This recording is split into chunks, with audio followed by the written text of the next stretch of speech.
आप सभी को जय यीशु। आइए हम सभी प्रार्थना के साथ क्लास की शुरुआत करते हैं। क्रूस का चिन्ह पिता और पुत्र और पवित्र आत्मा के नाम पर आमीन।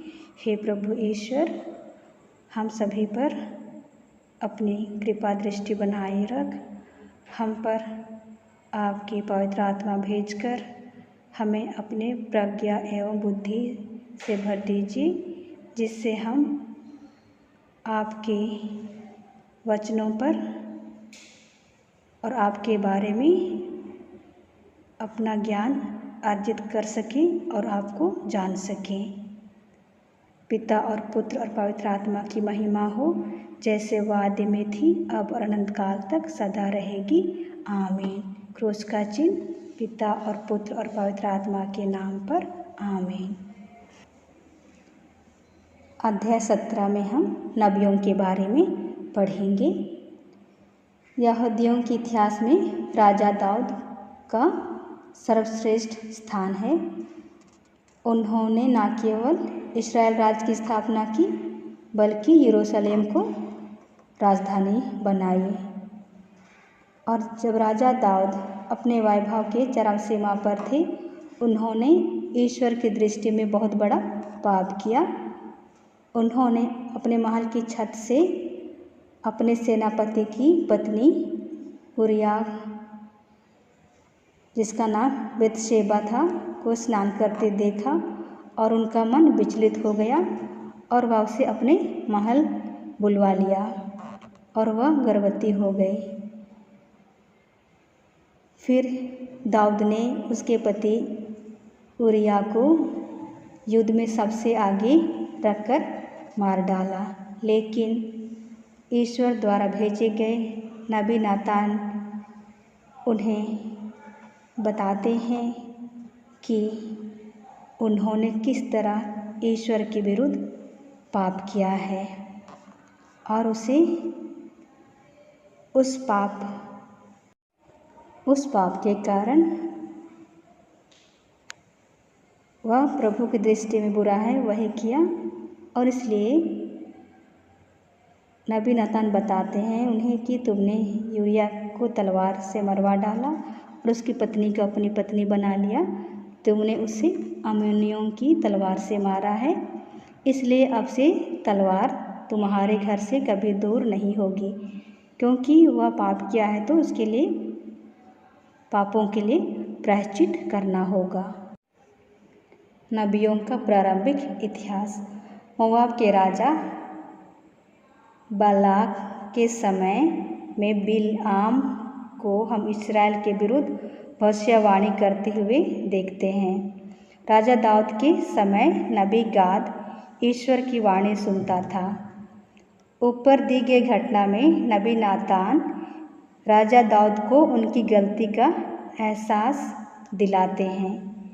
इस्राएल राज्य के विभाजन के बाद सुलेमान के पुत्र यरोबोआम ने उत्तरी वंशी को एकत्र कर इस्राएल को एक अलग राज्य बनाया और दान और बेतेल में अलग अलग मंदिर बनवाया। कुछ समय बाद अहाब इस्राएल का राजा बना। उसने इजेबेल से विवाह किया और दूसरे देवी देवताओं का पूजा करने लगा। नबी एलियास ने उसका विरोध किया और कारमेल पर्वत पर बाल के पुजारियों को अपनी इस भक्ति की शक्ति से परास्त किया तो हरा दिया। नबी एलिया के बाद नबी एलीशा ने भी इस्राएल में यहू को राजा बनाया और ईश्वर की वाणी लोगों को सुनाई। हम पवित्र बाइबल में इनमें से किसी भी नबी के नाम से अलग पुस्तक नहीं देखते हैं, इसलिए नबियों के ग्रंथ में हमारा तात्पर्य भी उन नबियों से है जिनके नाम अलग अलग पुस्तकें पवित्र बाइबल में पाई जाती हैं और इनकी रचना काल सन 800 ईसा पूर्व माना जाता है। नबी कौन है? नबी किसे कहते हैं?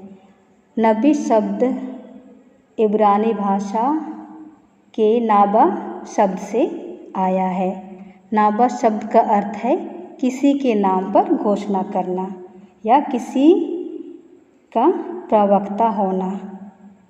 प्राचीन विधान या पुराने विधान के नबी ईश्वर के प्रवक्ता थे क्योंकि वे ईश्वर की ओर से बोलते थे। वे लोगों के बीच ईश्वरीय संदेश की घोषणा करते थे, अतः प्रेरणा या दर्शन द्वारा उन्हें ईश्वर जो कुछ बताते थे वे उसे लोगों को बताते थे। साथ ही साथ नबियों को भविष्यवक्ता के रूप में भी जाना जाता है, लेकिन भविष्य के विषय में बताना उनका प्रमुख कार्य नहीं था। उनके संदेश का संबंध वर्तमान से होता था, लेकिन कभी कभी वे भविष्यवाणी भी करते थे। वे भविष्य के विषय में लोगों को चेतावनी देते थे और ईश्वर के कोप से बचने के लिए सही मार्ग पर चलने की प्रेरणा देते थे। प्रमुख नबी। पवित्र बाइबल में हम 16 नबियों की पुस्तकें संकलित पाते हैं। जीवन काल के आधार पर नबी आमोस सबसे पहले नबी हैं और नबी मलाकी आखिरी नबी हैं। नबियों के ग्रंथों को प्रमुख नबी और गौण नबी के रूप में माना जाता है। प्रमुख और साधारण नबी। प्रमुख और गौण नबियों में अंतर इस आधार पर नहीं है कि प्रमुख नबी गौण नबियों से ज़्यादा महत्वपूर्ण है। महत्व की दृष्टि से सभी नबी बराबर हैं, केवल ग्रंथों के आकार की दृष्टि से वे बड़े या छोटे माने जाते हैं। प्रमुख नबियों के ग्रंथ लंबे और विस्तृत हैं, जबकि गौण या साधारण नबियों के ग्रंथ छोटे हैं। 4 प्रमुख नबी हैं, वे ये हैं: नबी ईसायास, नबी यिर्मयाह, नबी एजेकियल और नबी दानियल। 12 गौण नबियों के ग्रंथ इस प्रकार हैं: होशिया का ग्रंथ, आमोस का ग्रंथ, ओबदिया का ग्रंथ, योना का ग्रंथ, मीका का ग्रंथ, नाहुम का ग्रंथ, हबाकुक का ग्रंथ, सफन्याह का ग्रंथ, हग्गै का ग्रंथ, जकरिया का ग्रंथ और मलाकी का ग्रंथ। अब देखते हैं नबी ईसायास का ग्रंथ। यह 3 ग्रंथों का एक समूह है जो अलग अलग समय पर भिन्न भिन्न व्यक्तियों द्वारा लिखा गया है। पहला भाग अध्याय 1 से 39 तक ईसा पूर्व 8वीं शताब्दी के उत्तरार्ध में यरूशलेम में लिखा गया। इस भाग में यहूदा और यरूशलेम पर आने वाली विपत्तियों की चेतावनी दी गई है। नबी ईसायास 3 साल तक नंगे पैर, नंगे बदन और गले में रस्सी बांधकर लोगों को चेतावनी देते रहे। यदि लोग धार्मिकता के रास्ते पर नहीं चलते और ईश्वर के नियमों का पालन नहीं करते तो उनके साथ ऐसा व्यवहार किया जाएगा। इमानुएल संबंधी भविष्यवाणी का उल्लेख अध्याय 7 में किया गया है। उसमें यह कहा गया है, एक कुंवारी गर्भवती है, वह एक पुत्र को प्रसव करेगी और उसका नाम इमानुएल रखेगी। दूसरा भाग अध्याय 40 से 55 तक है, जिसमें बाबुल निर्वासन से लेकर यहूदियों के स्वतंत्र होने तक की घटनाओं का वर्णन है। इसलिए नबी यहूदियों को सांत्वना देते हैं। यही कारण है कि यह भाग इस्राएल की सांत्वना का ग्रंथ कहा जाता है। तीसरा भाग अध्याय 56 से 66 तक। इन भागों में इस्राएलियों के जीवन काल की उन ऐतिहासिक बातों का वर्णन है जब वे बाबुल निर्वासन से लौटकर निर्जन प्रदेश होते हुए उजड़े देश को फिर से बसने का प्रयत्न कर रहे थे। दूसरा नबी यिर्मयाह का ग्रंथ। नबी यिर्मयाह का जन्म ईसा पूर्व 640 के लगभग एक याजकीय परिवार में हुआ था। उन्होंने 626 से बाबुल के लोगों द्वारा यरूशलेम के पतन और यहूदियों के निर्वासन काल की लंबी अवधि में नबी का कार्य किया। पहले भाग में वे बाबुल निर्वासन की चेतावनी देते हैं। भविष्य में दास्ता का उदाहरण प्रस्तुत करने के लिए वे अपने कंधे पर लकड़ी का जुआ लेकर लोगों के बीच चले। उनके ग्रंथ में उनके व्यक्तिगत जीवन की आत्मकथा देखने को मिलती है और वे कहते हैं, जब मैं सोचता हूँ मैं उसे भुलाऊंगा, मैं फिर कभी उनके नाम की भविष्यवाणी नहीं करूँगा, तो उसका वचन मेरे अंदर की एक धधकती आग जैसा बन गया है। इस तरह से वे उनके व्यक्तिगत जीवन के बारे में भी लिखते हैं। बाबुल निर्वासन के समय नबी यिर्मयाह लोगों को ढाढ़स बंधाते रहते हैं। यिर्मयाह के ग्रंथ के बाद शोक गीत का ग्रंथ रखा गया है, क्योंकि यिर्मयाह को इसका भी रचयिता माना जाता है। बारूक ग्रंथ का इसके तुरंत बाद रखा गया है, क्योंकि वे यिर्मयाह के शिष्य थे। यह पुस्तक केवल यूनानी अनुवाद में पाई जाती है, जो परवर्ती प्रामाणिक धर्म ग्रंथ पुस्तकों की सूची में है। तीसरा, नबी एजेकियल। नबी एजेकियल का कार्यकाल 539 से 571 ईस्वी पूर्व के बीच रहा है। इस अवधि में वे बाबुल